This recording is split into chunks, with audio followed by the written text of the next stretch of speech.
Greetings, unsettled souls. Sam I be the Gangi doing political commentary for the Media Speaks. You might know me from WitsNews. You might know me from Blasting News. Hey, I've got some good news, speaking of WitsNews and the Media Speaks. Today's broadcast is going to be, once we get into it, just a little bit political, because we are normally a political commentary show here. Regular viewers know that on the 12 days of Christmas, I do like to break it up. We've covered everything from the best used laptop to buy someone if you don't have a lot of money, to Christmas songs being banned, to the most moving email that some people have ever heard.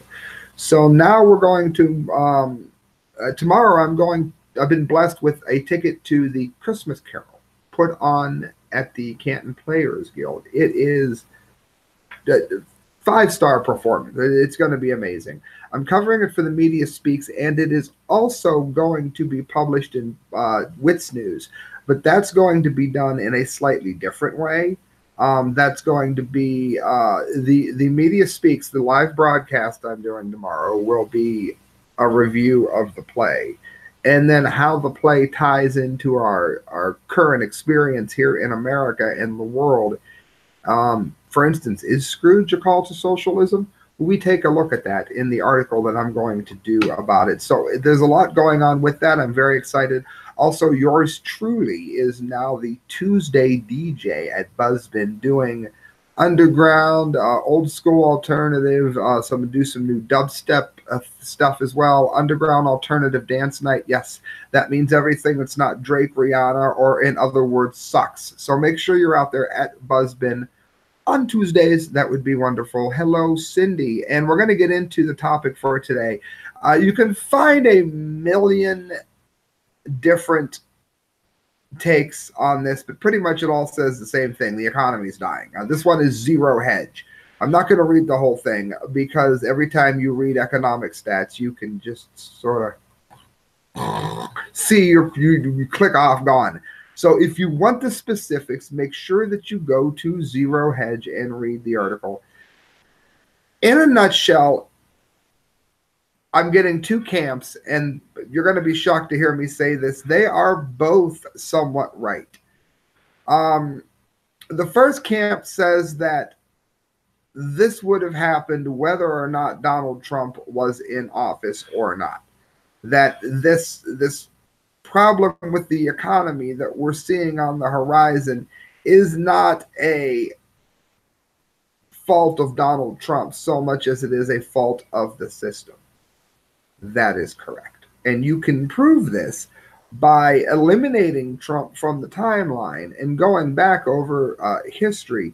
It's very clear to see that there have been ebbs and flows. Every 7 to 10 years, there's been an economic downturn, a depression, or whatever you want to call it. Now, they haven't always been as bad as they were in 2008. That was under Obama. Or the Great Depression. But they've been severe. Look at the state of the 80s, when Ronald Reagan annihilated his opposition, and Mondale and all of that had led to the problem that was experiencing at the time. That you can see that this has been an ongoing thing. Where is Trump's fault in this? Trump's fault in this is he has neglected the importance of sound money. Donald Trump's done a lot for the country, particularly within the flawed system that we have adopted in this country. But it's important to realize, friends, and a lot of people have heard this, but I don't think it's truly in their heads. The dollar in your pocket, if you're lucky enough to have one, is backed by nothing. Backed by nothing.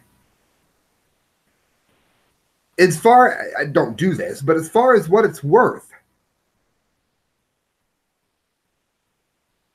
if you print, I'm pointing to where my printer used to be before it died. If you print something and call it money, what's it backed by? Nothing. Well, what do you think the dollar in your pocket that the government calls regular money, what do you think it's backed by? It's not backed by anything, because the United States was taken off of the gold standard. And a lot of people are like, well, it doesn't matter because it's been doing fine. I have dollars in my pocket. I can go to the store. This is what you're not getting. The only reason that whole system is still working is because a lot of nations were buying dollars. A lot of nations are doing better today and forming alliances and groups that do not involve the United States of America. And that's their right to do so. I don't have a problem with it, but clearly Mr. Obama did, because that's one of the main reasons they killed Gaddafi. He was going to set up his own currency, separate from anything tied to the United States or the US dollar. The United States is going to continue having these problems regardless of who is in office. We're seeing problems in a retail month, which is not good. Normally, if we haven't crashed in October, we're good until after the year. Again, just looking at simple history here. The 2009 bull market trend was either broken or is on the verge of breaking on many indices. The SPX on Friday closed the week at 13% below the Wall Street's 2018 consensus forecast. Again, that's a zero hedge. The name of it is A Fed Rally. Can Jolly Old Jerome Save Christmas? There's only one thing that's going to save the economy long term, and that is getting the United States back on the gold standard to where money is backed by something. What's that going to do? For one thing, it would make it very difficult for nations to form these alliances against the US dollar if the US dollar was backed by gold. That's first and foremost.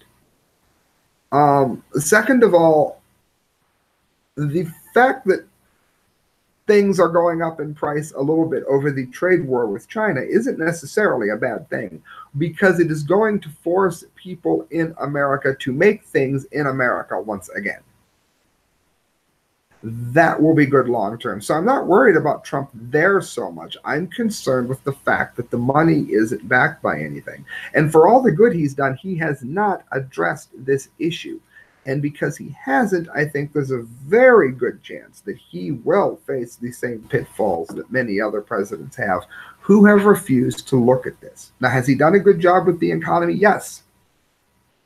But that's like saying you did a good job making a pizza when you really didn't have any garlic, you didn't have any basil, you were a little low on yeast for the bread. You made it, it was good, but you didn't have what you needed to really make America great again, or in that instance, make your pizza great again. And that's going to be the case. We're going to keep getting subpar economies comparable to subpar pizzas if we do not get on the gold standard. See you tomorrow, friends. We'll be talking about Scrooge. Please remember you can donate at the correct views at hotmail.com through PayPal. Miss Riccardi, who I want to give a shout out to the ASPCA. Miss Riccardi has paid for the last 2 dunce caps with her donation. It cost to mail them out. I just mailed out the second to last one yesterday. So please donate if you can, and donate to the ASPCA too. Remember, they do wonderful things for animals, and it's a great alternative to supporting the paint throwers at PETA. See you, friends. Good night. God bless.